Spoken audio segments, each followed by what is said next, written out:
Assalamualaikum warahmatullahi wabarakatuh. Pemirsa, dimanapun Anda berada, semoga selalu dalam lindungan Allah Subhanahu wa Ta'ala, dalam keadaan bahagia, dan selalu mendapatkan keberkahan Allah Subhanahu wa Ta'ala. Kali ini saya membahas tentang bagaimana menjaga keharmonisan dalam berumah tangga. Saat ini banyak sekali orang yang bermasalah dengan rumah tangganya. Ada yang menganggap bahwa rumah tangga itu harus dengan banyak harta, karena dengan banyak harta maka bisa memberi kebahagiaan. Ternyata teori itu tidak didapatkan. Banyak orang-orang yang justru dia ekonominya maju, ya, atau banyak harta, tapi rumah tangganya mengalami proses perceraian. Berarti harta itu tidak menjamin kebahagiaan. Kalau dia bahagia, tidak mungkin dia bercerai. Atau bisa jadi ada orang menganggap kalau kita tidak punya ekonomi yang bagus, maka rumah tangga kita juga akan cerai. Tidak juga, ya. Banyak orang yang kurang dalam ekonominya, namun justru kita menemukan, ya, rumah tangganya adem, saling menghargai, saling menyayangi, bahkan anak-anaknya pun santun. Nah, bagaimana caranya kita ingin rumah tangga itu menjadi harmonis, ya? Karena keharmonisan rumah tangga itu sangat indah, ya. Setiap orang, ya, pasti menginginkan kebahagiaan, ingin harmonis, ingin anak-anaknya soleh, kemudian anak-anaknya ingin nurut kepada orang tuanya, dan juga pasangan saling menghargai, saling mencurahkan kasih sayangnya, ya. Ada cara-cara yang diajarkan dalam agama kita. Maka dalam acara hari ini saya akan menyampaikan beberapa bagian-bagian yang barangkali kita butuhkan untuk menjaga keharmonisan dalam rumah tangga. Baik, kita mulai saja bagaimana menjaga keharmonisan rumah tangga, ya. Ada yang namanya al-muhsinin, ya, atau katanya dari ahsana ihsana.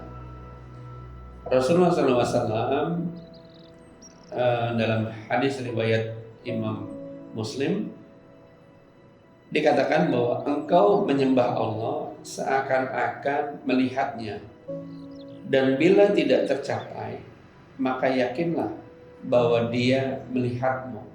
Jadi nomor satu, menjaga keharmonisan keluarga itu adalah dengan kita menjaga seakan-akan perbuatan kita itu Allah yang lihat, Allah memperhatikan, ya, Allah mengawasi, ya. Misalnya kita sama-sama suami istri di luar rumah, lalu bagaimana menjaga hubungan itu supaya harmonis? Maka perilaku kita harus menunjukkan bahwa kita punya pasangan loh, kita punya orang yang disayang. Maka kita jangan sampai perilaku kita itu membuat kecewa pasangan kita. Itu menjaganya dengan cara kita merasa bahwa hidup kita ini selalu diawasi oleh Allah Subhanahu wa Ta'ala. Jadi kalau kita mau melakukan sesuatu yang niatnya tidak benar, kita langsung ingat ada Allah, Allah mengawasi kita. Nah, kalau sudah diawasi, maka pasti kita akan melakukan tindakan-tindakan yang benar, yang seperti Rasulullah sampaikan. Yang kedua adalah al-muttaqin. Kalimatnya adalah takwa, ya. Takwa itu sifatnya adalah orang-orang yang menjaga dirinya, ya, menjaga dirinya nih. Kalau takwa itu berarti orang yang menjaga dirinya dari ancaman-ancaman dan siksaan Allah di kemudian hari kelak. Nah, ini, ya. makom takwa ini sangat susah karena dia sangat takut akan hukuman Allah. Jadi takwa itu adalah orang-orang yang takut akan hukuman Allah. Jadi kalau dia membuat sesuatu, dia takut nanti Allah hukumnya seperti ini. Maka dengan ketakwaannya, takutnya kepada Allah, maka dia menjaga perbuatannya, ya, menjaga lisannya, menjaga matanya dari hal-hal yang nantinya merusak rumah tangganya. Ya. Allah memberikan dua macam perintah, yaitu perintah takwini dan perintah taklifi. Apa itu perintahnya? Yang berhubungan dengan ketakwaan. Perintah takwini itu yaitu perintah Allah terhadap objek agar dia sesuai dengan apa yang diperintahkannya.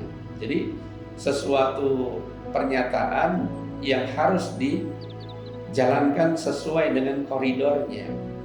Dalam Al-Quran, dalam surat Fussilat ayat 11, Allah mengatakan, kemudian dia menuju kepada penciptaan langit, dan langit itu masih berupa asap. Jadi langit itu ketika diciptakan awalnya berupa asap. Lalu dia berkata kepadanya dan kepada bumi, ya, datanglah kamu keduanya menurut perintahku. Jadi langit dan bumi itu datang kepada Allah, ya, dengan suka hati atau terpaksa. Maka keduanya menjawab, bumi dan langit menjawab, kami datang dengan suka hati. Maka apa hubungannya dengan perintah takwini ini? Perintah takwini ini adalah ketakwaan, ya, yang dilakukan oleh kita dengan suka hati, ya, dengan hati yang benar-benar ikhlas.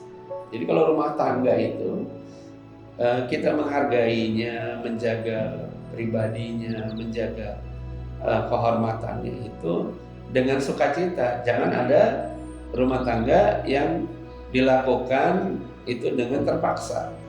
Kalau dilakukan terpaksa, maka di luar akan main-main api.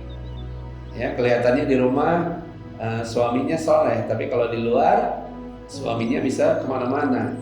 Nah itu yang diperintahkan oleh Allah Subhanahu wa Ta'ala.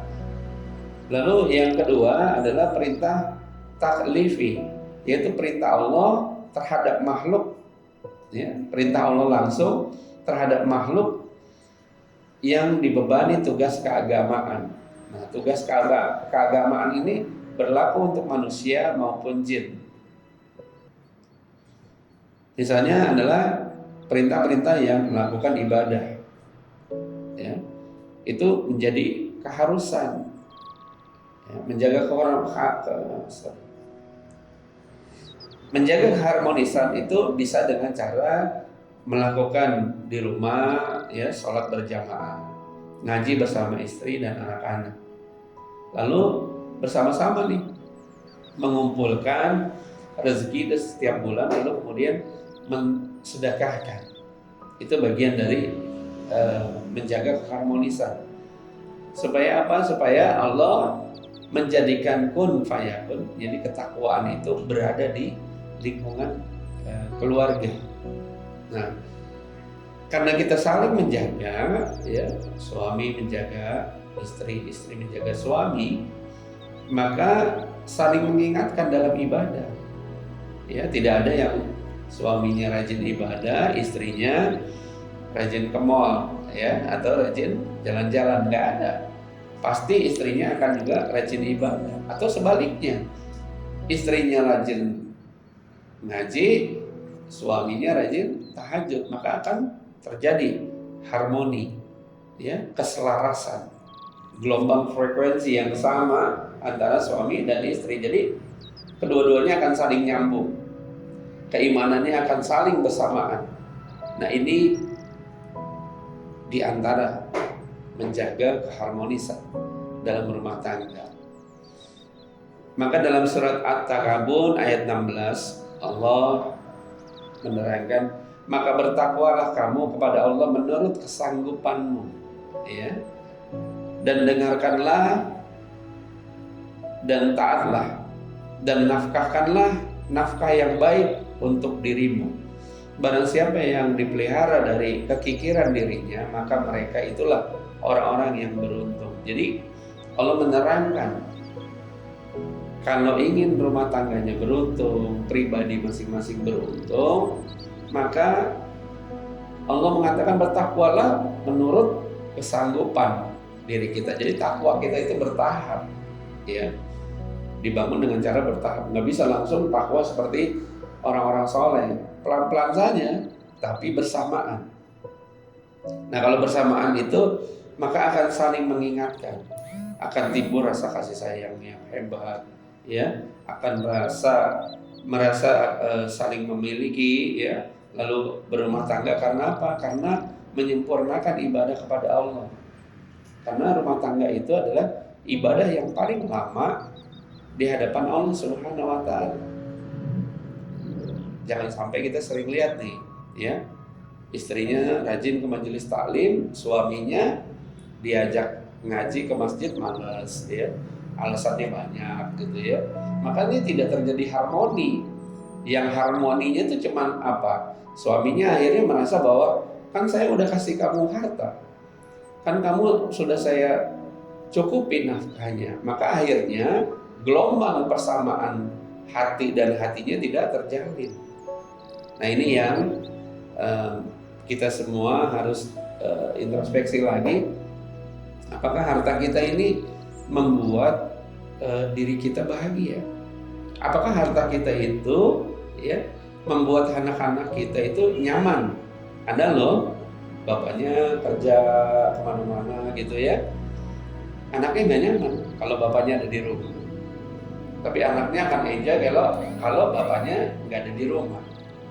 Atau ada anak yang tidak mengidolakan orang tuanya, tapi mengidolakan, membandingkannya dengan orang tua temannya atau tetangganya. Nah, kita cross check nih rumah tangga kita, apakah nanti membuat anak-anak tidak nyaman, atau sebaliknya, kenapa anak-anak kita tidak bisa diatur, ya, tidak mau sholat, tidak mau ngaji. Frekuensi harmoninya apakah sudah sampai nih, ketakwaannya dari suami, istri maupun anak-anak. Saya melanjutkan, yang ketiga adalah al-muqsitin, ya. Kata muqsitin ini adalah bentuk dari muqsit, ya, yang artinya adil. Nah, kalau ingin rumah tangganya harmonis, pasangan satu sama lain saling, tadi kita udah ini, ya, sudah sampaikan, ya, ada satu, kedua, ya. Nah, ini yang ketiga, maka harus berlaku adil. Adil di sini bukan berarti harus sama rata loh, ya. Misalnya adil dalam artian materi, ya. Suaminya memberi istrinya misalnya nafkah sebulan 10 juta. Lalu kemudian suaminya memberikan lagi rezekinya kepada adik-adiknya, keponakannya, atau ke ibunya, ya, karena anak laki-laki itu milik ibunya kan. Nah, maka harus adil nih, adil di hadapan Allah Subhanahu wa Ta'ala. Barangkali ketidakharmonisan disebabkan misalnya kita kurang memberikan nafkah kepada orang tua kita, ya, padahal sukses kita awalnya dari orang tua. Atau bisa jadi istrinya merasa bahwa suaminya tidak adil karena memberikan nafkahnya kepada adik-adiknya lebih besar. Jadi mungkin ada yang sekolah, ya, atau ada yang kuliah, ya. Maka ini harus didiskusikan, ya. Anak-anak nih, ada yang misalnya anaknya 3, ya, 1, 2, 3 tidak pernah akur nih. Nah, barangkali kita ngecek lagi apakah kita sudah adil, berlaku adil kepada anak-anak kita yang pertama, kedua, ketiga. Ya. Maka dari bagian-bagian yang ada, maka kita akan bisa memulai lagi ya di periode berikutnya ya, bahwa menjaga keharmonisan rumah tangga itu ada beberapa tahapan. Saya masuk di 3 tahapan dulu, berlaku adil. Maka dengan memberikan sikap yang adil, Allah akan memberikan kita keberkahan dan juga lindungan dalam rumah tangga. Terima kasih. Assalamualaikum warahmatullahi wabarakatuh.